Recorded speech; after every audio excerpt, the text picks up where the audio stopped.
कहानी हम उत्पत्ति 12 में देखते हैं कि लूत अब्राहम का भतीजा होता है और जब परमेश्वर की बुलाहट अब्राहम को होती है तो लूत भी उसके साथ चल देता है। अध्याय 13 में जब अब्राहम मिस्र देश से लौटता है तो अब्राहम के साथ लूत भी धनी होता है। वचन 5 से 7 बताता है कि और लूत के पास भी जो अब्राहम के साथ चलता था भेड़ बकरियां गाय बैल और तंबू थे।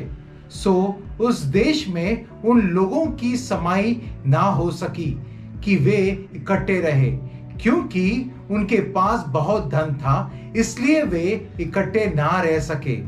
सो अब्राहम और लूत की भेड़ बकरियां और गाय बैल के चरवाहों के बीच में झगड़ा हुआ और उस समय कनानी और परिजिया लोग उस देश में रहते थे। तब अब्राहम लूत से कहता है कि अच्छा नहीं है कि हम एक परिवार के होकर विवाद में रहे, इसीलिए बेहतर होगा कि हम अलग हो जाएं। अब्राहम उसे कहता है कि सारी जमीन तुम्हारे सामने है, जहां तुम जाओ उसकी दूसरी ओर मैं जाऊंगा। तब लूत चुनता है सोअर को और उसे वह नगर आदन की वाटिका और मिस्र देश जैसे उपजाऊ दिखाई दी। साफ था कि लूत की नजर में पैसा और तरक्की जरूरी था, न कि उसके साथ रहना जहां परमेश्वर की आशीष थी। अध्याय 14 बताता है कि 5 राजा और 4 राज्यों में युद्ध शुरू हो जाता है और जिस राज्य के अधीन सोवर का नगर आता है अर्थात सोदम, वह युद्ध में हार जाता है और सारे लोग बंदी बना लिए जाते हैं, जिसमें लूत और उसका परिवार भी शामिल है। और अब्राहम जाकर उन सबको छुड़ा लाता है। वहाँ के सारे लोग जान लेते हैं कि परमेश्वर का हाथ अब्राहम पर है और अब्राहम सोदम के राजा को उसके सारे लोग और उनकी संपत्ति लौटा देता है। साथ ही सोदम के राजा का तिरस्कार भी करता है। यहाँ हम लूत को अब्राहम के पास बसते हुए नहीं देखते, पर वह सोअर से निकलकर सदोम में जो महानगर है वहां जाकर बसता है, जिसे हम अध्याय 19 की शुरुआत में देखते हैं कि लूत सदोम के फाटक के पास बैठा था। परमेश्वर ने तय कर लिया था कि उसे सोदम और अमोरा का विनाश करना है, जिसे हम उत्पत्ति 18 वचन 20-21 में देखते हैं। फिर यहोवा ने कहा, सोदम और अमोरा की चिल्लाहट बढ़ गई है और उनका पाप बहुत भारी हो गया है, इसलिए मैं उतर कर देखूंगा कि उसकी जैसी चिल्लाहट मेरे कान तक पहुंची है, उन्होंने ठीक वैसा ही काम किया है कि नहीं, और ना किया हो तो मैं उसे जान लूंगा। अध्याय 19 परमेश्वर के दूत सोदम में आते हैं और लूत उन्हें आग्रह करता है उसके घर में रुकने के लिए, जिसे वे मानते हैं और लूत उनकी खातिरदारी करता है। वे जब सोने की तैयारी कर रहे होते हैं तो उनके दरवाजे पर शहर के सारे लोग जवान से लेकर बूढ़ों तक आते हैं, जिसे हम वचन 4 और 5 में देखते हैं। उनके सो जाने के पहले उस सोडम नगर के पुरुषों ने जवान से लेकर बूढ़ों तक वरन चारों ओर के सब लोगों ने आकर उस घर को घेर लिया और लूत को पुकार कर कहने लगे कि जो पुरुष आज रात को तेरे पास आए हैं वे कहाँ हैं? उनको हमारे पास बाहर ले आ कि हम उनसे भोग करें। और लूत उनसे बाहर जाकर अपने किवाड़ के पीछे से कहता है कि ऐसी बुराई न करे और उनसे पेशकश करता है कि मेरी 2 बेटियां हैं जो कुंवारी है, तुम जैसा चाहते हो वैसा उनके साथ कर सकते हो, पर इन दोनों को छोड़ दो क्योंकि वे उनके अतिथि हैं। पर भीड़ नहीं मानती, पर यह कहती है वचन 9 में, उन्होंने कहा हट जा। फिर वे कहने लगे तू एक परदेशी होकर यहाँ रहने के लिए आया, पर अब न्यायी भी बन बैठा है। सो अब हम उनसे भी अधिक तेरे साथ बुराई करेंगे। और वे उस पुरुष लूत को बहुत दबाने लगे और किवाड़ तोड़ने के लिए निकट आए। तब वे दोनों दूत लूत को अंदर खींच लेते हैं और किवाड़ को बंद कर लेते हैं। साथ ही सारे लोग जो वहाँ हमला करने आते हैं उनको अंधा कर देते हैं वे बिखर जाते हैं क्योंकि उन्हें कुछ दिखाई या समझ नहीं आता है। दूत उनसे पूछता है कि क्या उनका कोई रिश्तेदार है, अगर है तो उन्हें लेकर इस नगर से निकल जाए, क्योंकि कल सवेरे होते ही परमेश्वर इस नगर को तबाह कर देगा। लूत अपने होने वाले दामाद के पास जाता है कि उन्हें बचा ले, पर वे नहीं मानते और उन्हें लगता है कि लूत मजाक कर रहा है। पर जैसे समय निकट आता है, दूत उन्हें आग्रह करते हैं कि वे निकल जाएं। फिर दूत उन्हें लूत की पत्नी और उसकी 2 बेटियों को हाथ पकड़कर बाहर ले आता है। दूत उन्हें कहता है कि पहाड़ में चले जाए और जाते समय पीछे न देखना। पर लूत कहता है कि वह कठिन है, क्योंकि वह बहुत दूर है और वे भी मारे जाएंगे। वह उनसे आग्रह करता है कि जो पास में छोटा सा नगर है सोहर, उन्हें वहां जाने दे, जिसे दूत मान जाते हैं। और यह भी कहते हैं वचन 21-22 में, उसने उनसे कहा, देख, मैंने इस विषय में भी तेरी विनती अंगीकार की है कि जिस नगर की चर्चा तूने की है उसको मैं नाश ना करूंगा। फुर्ती से वहां भाग जा, क्योंकि जब तक तू वहां ना पहुंचे तब तक मैं कुछ ना कर सकूंगा। इसी कारण उस नगर का नाम सोअर पड़ा।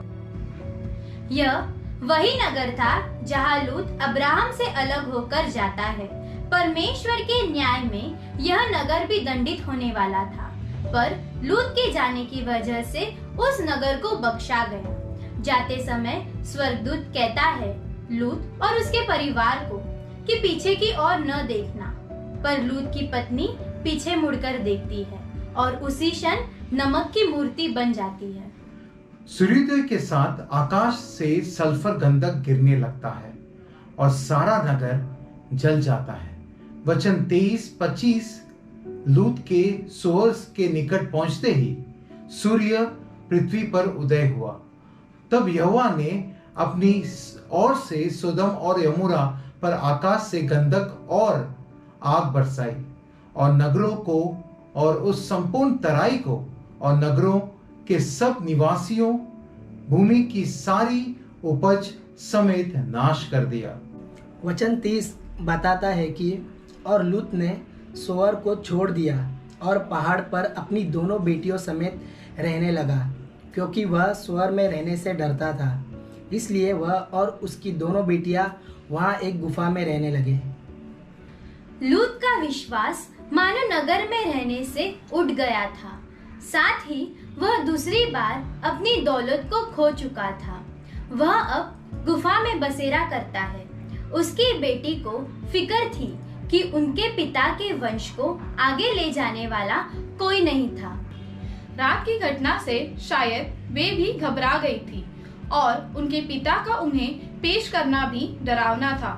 दोनों बहनें तरकीब करती है कि क्यों ना अपने पिता के जरिए पुत्र उत्पन्न करें, क्योंकि कहीं ना कहीं उनकी शादी होने से रही। तो वे अपने पिता को मदिरा पिलाकर बारी बारी सोते हैं कि अपने पिता से पुत्र उत्पन्न हो। तो बड़ी बेटी को पुत्र होता है जिसका नाम मोयाब रखा जाता है, और छोटी बेटी का पुत्र होता है जिसका नाम बेनयमीन रखा जाता है। मोआब के ही नाम पर मोआब जाति बनती है और बेनमी का वंश अमोनिक कहलाता है। यह दोनों जाति परमेश्वर और अब्राहम की संतान के विरुद्ध में रहती है। हम लूत के जीवन से क्या सीखते हैं? पहला, परमेश्वर के अभिषेक के साथ चलना। लूत की शुरुआत सही और अच्छी थी, पर पैसों की लालच ने उसे भटका दिया।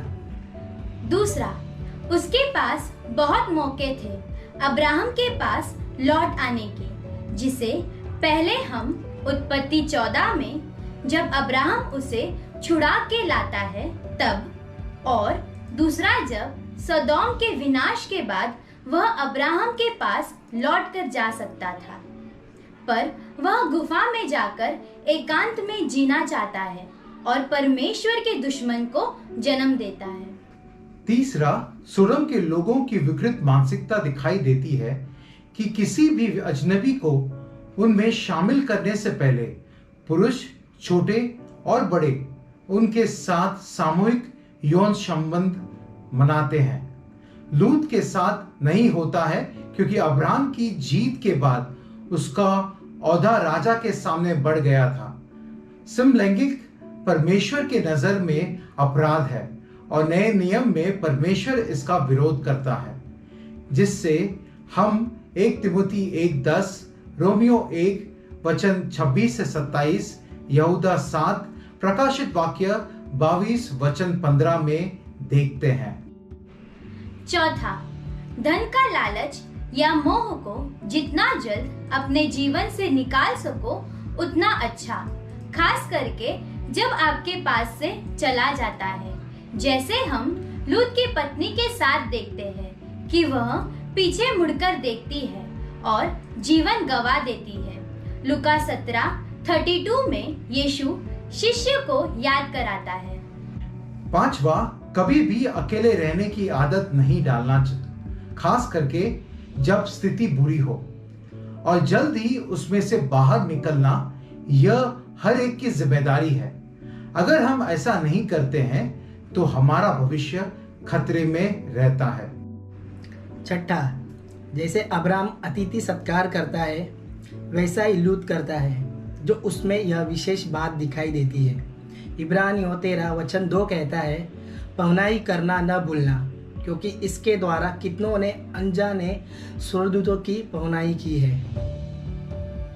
आज यह कहानी हमें सिखाती है कि परमेश्वर ने हमें अकेले रहने नहीं पर साथ में रहने के लिए बुलाया है। उस समय अब्राहम परमेश्वर का अभिषिक्त था और आज हमारे लिए यीशु मसीह है, जो कलीसिया का सर है, जहाँ हमें जुड़े रहना है। और यह भी कि आज का सही निर्णय हमारे कल को बेहतर बनाता है, पर उसी के साथ ही बुरा निर्णय हमारे भविष्य का विनाश करता है। लूत को कई मौके आए, पर वह अपनी लालच और जरूरत के बाहर सोच नहीं पाया।